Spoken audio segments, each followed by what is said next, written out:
Hujan turun deras di pinggiran kota Naples malam itu. Lampu jalan bergetar diterpa angin dingin yang menusuk, membasahi trotoar dan membentuk genangan-genangan kecil di jalan berbatu. Di balik gerbang besi hitam setinggi 4 meter, berdirilah sebuah rumah mewah bergaya klasik Italia dengan halaman luas dan penjagaan ketat bersenjata lengkap. Disinilah Damien Foscari, pria berusia 34 tahun dengan reputasi sebagai raja bawah tanah Eropa, tinggal bersama putranya yang baru berusia 5 tahun, Luca Foscari. Namun di balik gemerlap kekayaan dan kekuasaan itu, Damien menyimpan luka lama yang menganga. Istrinya tewas dalam sebuah penyergapan 2 tahun lalu. Sejak saat itu, Luca menjadi anak yang pendiam dan ketakutan, dan Damien menjadi lelaki yang membeku.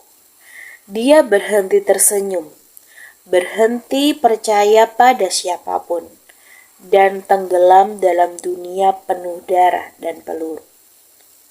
Namun malam itu, segalanya akan berubah. Damien menatap layar tablet di tangannya. Sebuah video interview sedang diputar. Seorang wanita muda dengan rambut kecoklatan dan mata jernih duduk rapi di kursi kayu, tersenyum lembut pada pewawancara di seberang meja. Nama saya Elena Carter, usia 26 tahun, saya lulusan psikologi anak dari University of Edinburgh. Saya punya pengalaman mengasuh anak-anak dari latar belakang trauma. Dan saya percaya, setiap anak hanya butuh satu hal untuk sembuh, yakni rasa aman. Damien memperbesar layar, memperhatikan gerak bibir dan ekspresi wanita itu. Tidak ada kepalsuan dan tidak ada keraguan. Saya tidak takut pada situasi sulit. Saya datang dari keluarga broken home. Saya tahu bagaimana rasanya sendirian.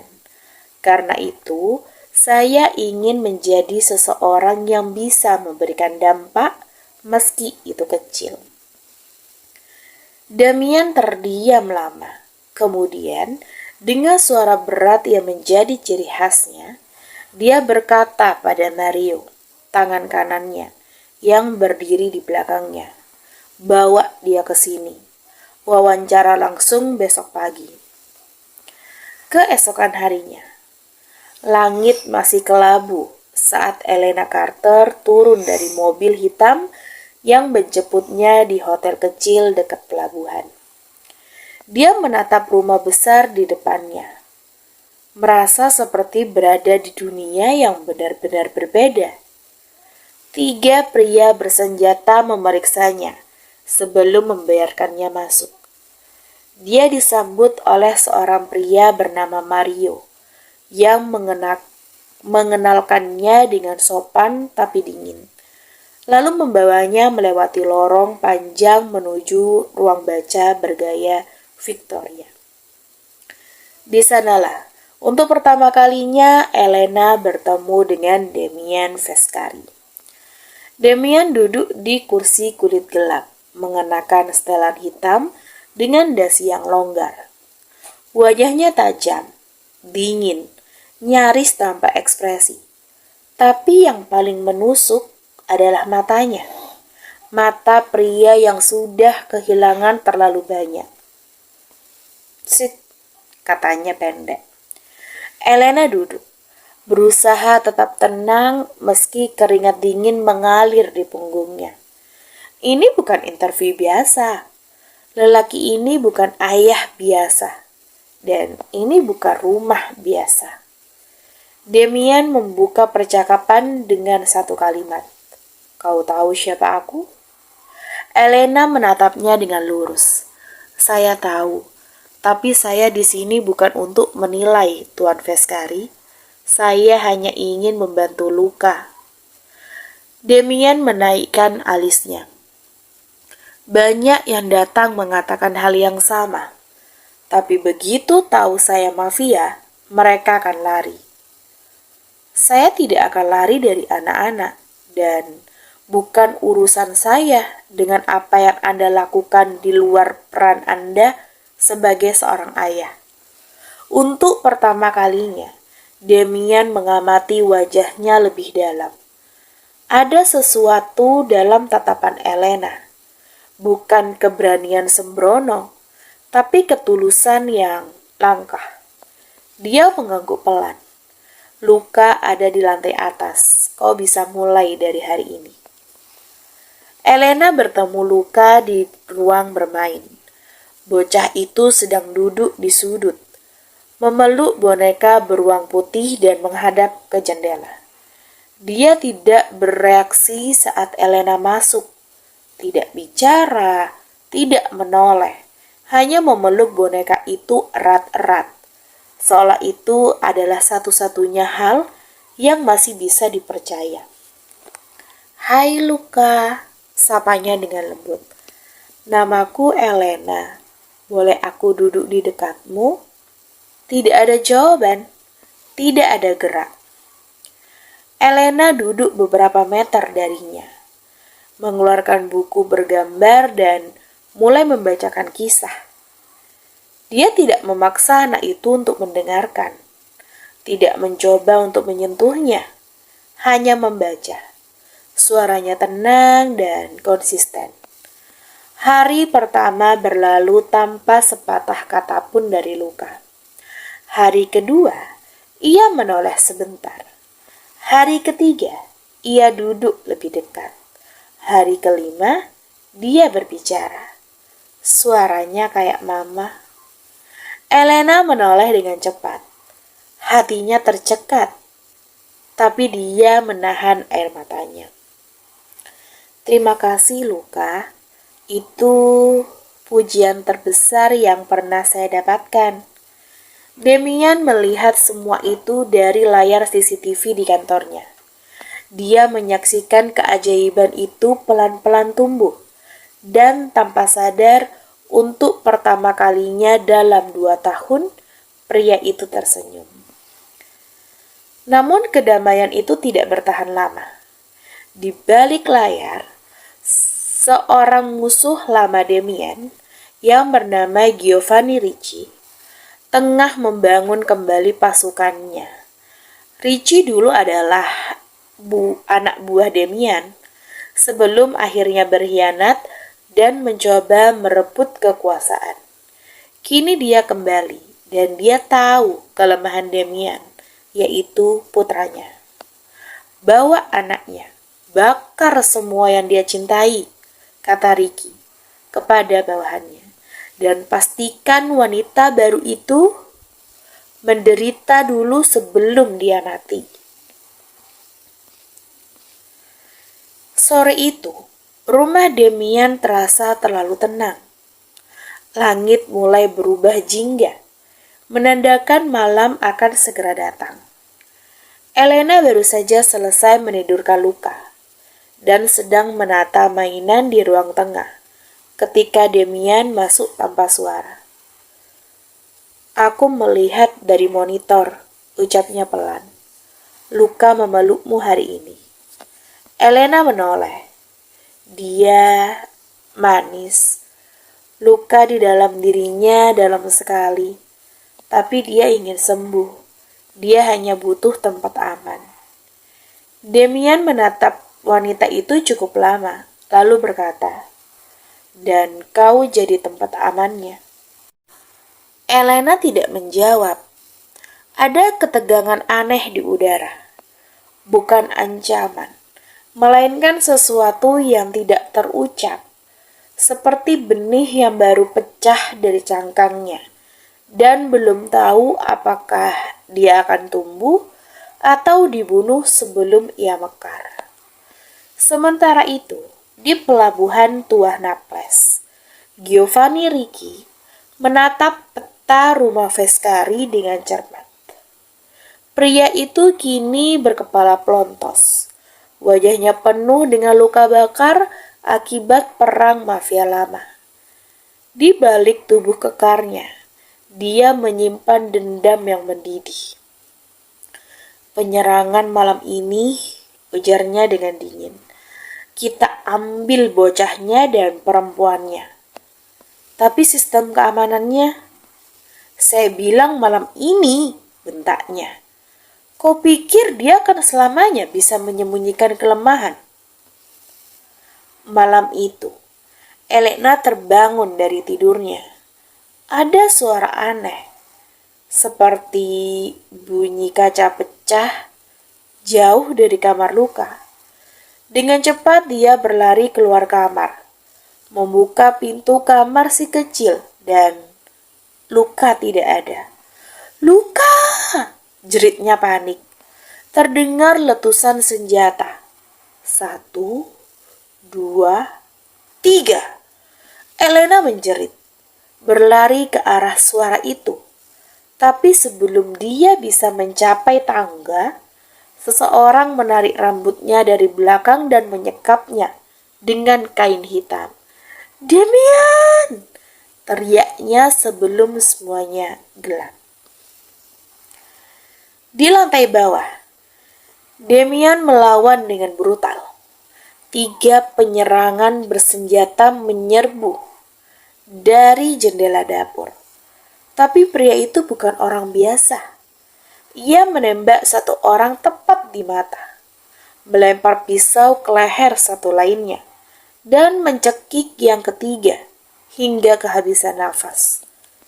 Tapi itu tidak cukup cepat.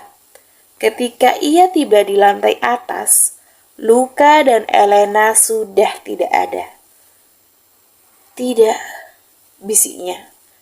Nafas memburu, tangan gemetar. Mario berlari dari belakang. Mereka membawa Luka dan... Saya tahu. Demian membanting pistolnya ke dinding. Lalu diam. Senyap. Hingga akhirnya dia berkata pelan, "Kumpulkan tim inti. Kita kejar mereka. Sekarang." Dalam gelap, Elena terbangun. Tangannya diikat. Mulutnya dibungkam. Tapi yang membuat jantungnya benar-benar hancur adalah suara tangisan kecil di sudut ruangan. "Mami, Mami." "Luka?" Elena mengerang pelan dan mulai menggesekkan tali di tangannya ke paku yang karatan di dinding. Luka tercipta, darah menetes, tapi dia terus melawan. Bukan untuk dirinya, namun untuk Luka. Beberapa menit kemudian, dia berhasil lepas.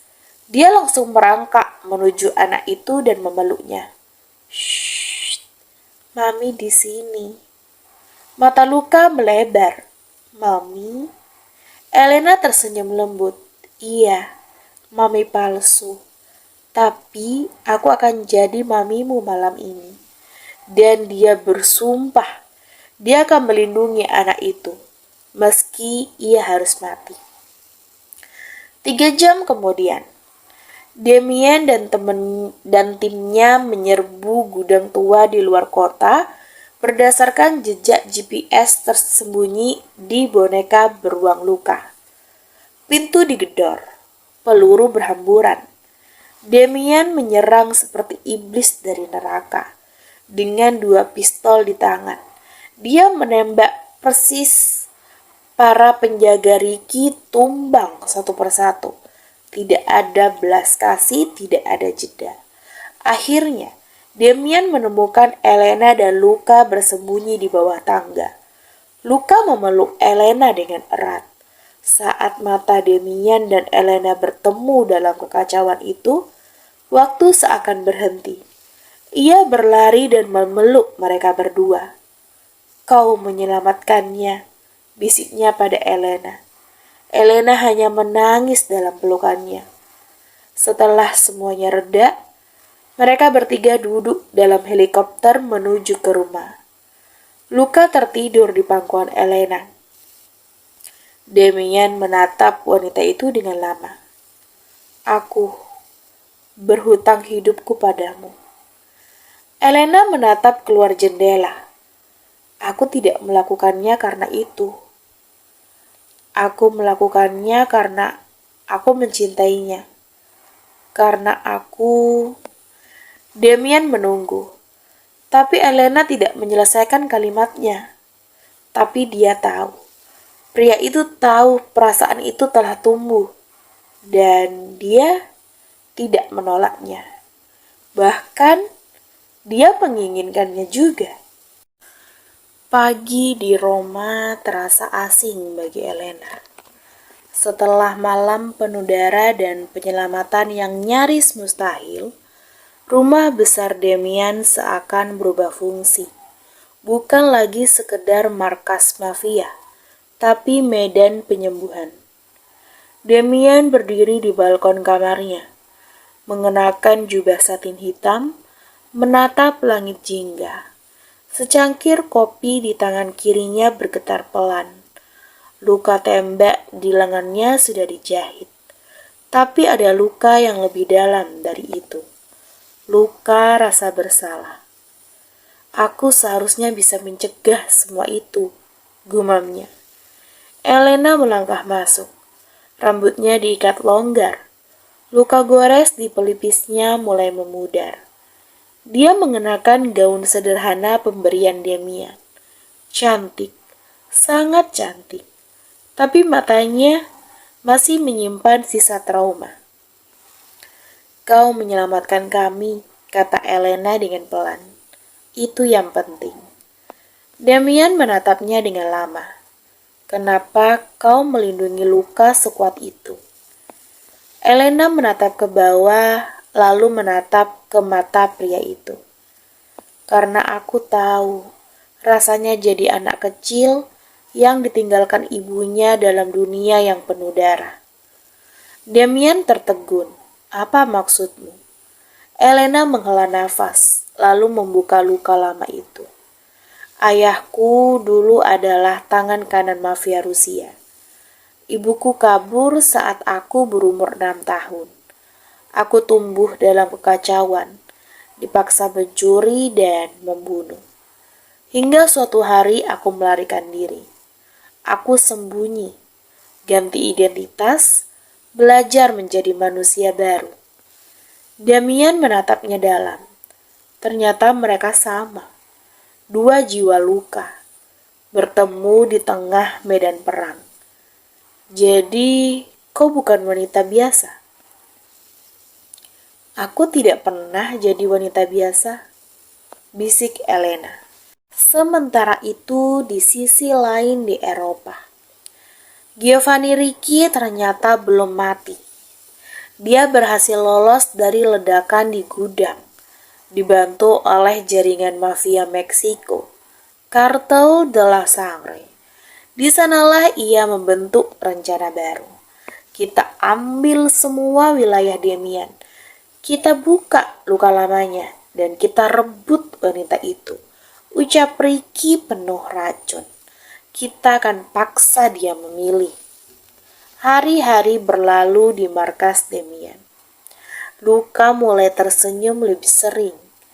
Ia bahkan memanggil Elena dengan Mami Lena. Sementara itu, Demian dan Elena semakin dekat.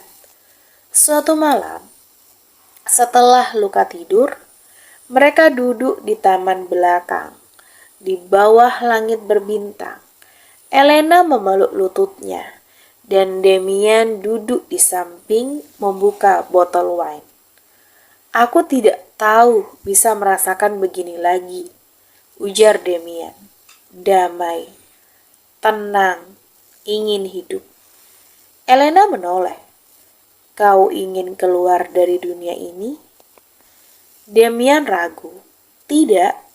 Aku ingin mengubahnya. Mungkin bukan jadi pria baik, tapi jadi pemimpin yang tidak hanya menumpahkan darah. Elena tersenyum kecil, dan aku akan ada di sisimu. Damian memandangnya dengan dalam, lalu menggenggam tangan wanita itu. Aku takut mencintaimu. Kenapa? Karena segalanya yang aku cintai selalu direnggut dariku. Elena mengusap pipinya dengan pelan. Maka, jangan biarkan aku pergi. Lalu mereka berciuman. Pelan, hangat, dan penuh luka yang saling mengobati. Namun kebahagiaan itu tidak bertahan lama. Malam itu juga, markas Damian dibom dari kejauhan. Ricky mengirim pesan. Kau belum selesai denganku, Bung. Aku akan ambil anakmu, wanita itu, dan semua yang kau miliki. Damian langsung bergerak. Dia mengaktifkan seluruh pasukan internasionalnya. Dari Italia, Jerman, hingga Jepang. Elena, di sisi lain, membentuk unit kecil bersama orang-orang kepercayaannya dari masa lalu. Pembunuh bayaran, mantan mata-mata, dan hacker jenius. Mereka kini bukan lagi pelindung. Mereka akan menyerang. Buenos Aires, Argentina. Sebuah gudang tua di pinggir pelabuhan dipenuhi suara langkah sepatu hitam dan dengungan senjata otomatis. Di sanalah Elena ditahan. Tangan diingkat, wajah memar, tapi mata tetap menyala dengan keberanian. Giovanni Ricci berdiri di depannya, menatap wanita itu seolah-olah menatap harta karun yang hampir dia miliki. Aku mengerti kenapa Damian jatuh padamu, katanya. Dia menyentuh dagu Elena. Tapi sayangnya, cinta tidak ada tuh di tempat dunia yang seperti ini. Elena menatap tajam. Kau salah. Cinta seperti kami akan menghancurkanmu. Ricky tertawa, lalu memberi perintah. Sebarkan lokasi palsu untuk Damian. Kita buat dia berjalan ke jebakan. Di Roma, markas besar Damian. Luka dibawa ke tempat rahasia. Damian berdiri di ruang senjata, mengenakan jas hitam khusus, sarung tangan kulit, dan tatapan seperti iblis yang haus balas dendam. Kita serang dari 3 arah, katanya ke timnya. Dari udara, darat, dan bawah tanah. Aku tidak peduli seberapa besar mereka. Kita tidak berhenti sampai Elena kembali, atau aku mati. Bos, ujar salah satu tangan kanannya. Kau yakin ingin melibatkan kartel Jepang? Damian menatapnya dengan tajam. Mereka berhutang nyawa padaku. Saat ini aku menagihnya.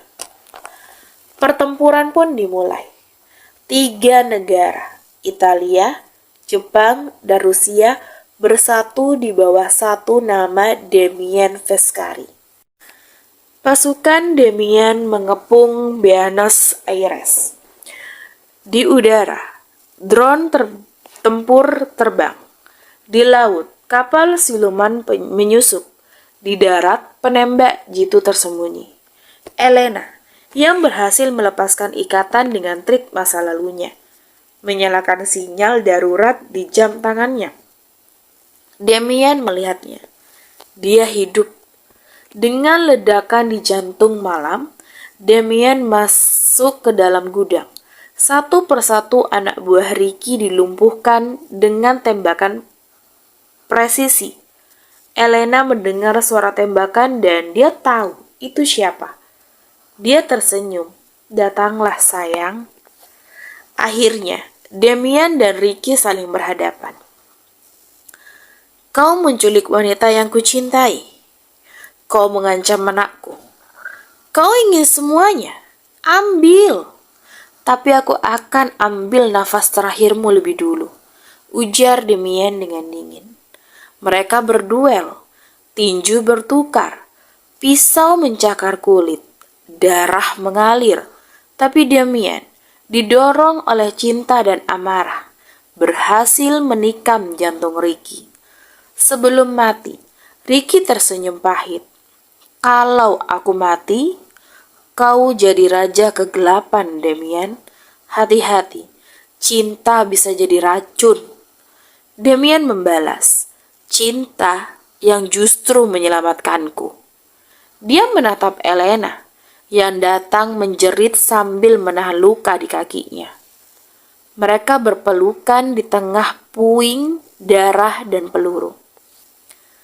6 bulan kemudian, markas baru Demian dan Elena di Swiss. Demian dan Elena resmi menikah. Luca kini memanggil Elena Mom tanpa ragu. Pernikahan itu dihadiri oleh para bos mafia dari seluruh dunia. Bukan untuk perang, tapi untuk menyatakan kesetiaan pada pemimpin baru. Demian dan Elena kini memimpin Syndicate of Shadow, aliansi gelap yang menguasai dunia bawah tanah global. Tapi mereka juga menciptakan kode etik baru. Tidak menyentuh anak-anak dan wanita tidak bersalah. Tidak memperdagangkan manusia. Menghancurkan sindikat gelap yang melanggar aturan. Mereka bukan mafia biasa. Mereka adalah pasangan neraka. Penguasa dunia gelap dengan tangan besi, tapi hati penuh cinta.